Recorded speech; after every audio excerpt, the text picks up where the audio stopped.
கிருஷ்ணமூர்த்தி. இவர் வந்து ஜி.2 கிருஷ்ணமூர்த்தி அண்ட் இவர் யோகி, இவருமே போயட் அண்ட் இந்தியன் பிலாசபர். இவரோடது ஒரு யூனிக்கான பெர்ஸ்பெக்டிவ்னே சொல்லலாம். இவர பொறுத்தவரைக்கும் எஜுகேஷன் அப்படிங்கிறது ஒரு இண்டிவிஜுவல் வந்து லிபரல் பண்ணும்.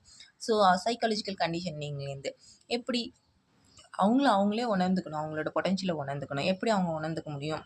இந்த எஜுகேஷன்ல ஒன்லி அகாடமிக் திங்ஸ் மட்டும் இல்லாம, மத்த விஷயங்களும் அவங்களுக்கு கத்துக் குடுக்கணும்.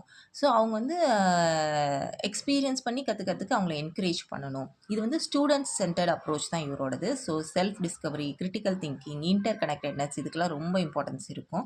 ஸோ இவர பொறுத்தவரைக்கும் என்னன்னா, எஜுகேஷனுக்கு ஒருத்தவங்கள ஒரு முழு இண்டிவிஜுவல ட்ரான்ஸ்ஃபார்ம் பண்ணக்கூடிய பவர் இருக்குங்கிறத இவர் நம்புனாரு. இதுதான் இவரோட பிலாசபியும் கூட.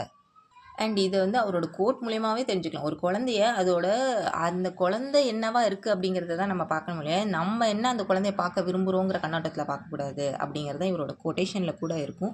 ஸோ அந்த குழந்தைங்களுக்கு என்ன தெரியும்? அவங்களோட பொட்டன்ஷியல் என்னங்கிறத கொண்டு வரணும் அப்படிங்கிறதுல அவங்கள ஃப்ரீயா விட்டு லேர்ன் பண்ண வைக்கணும்.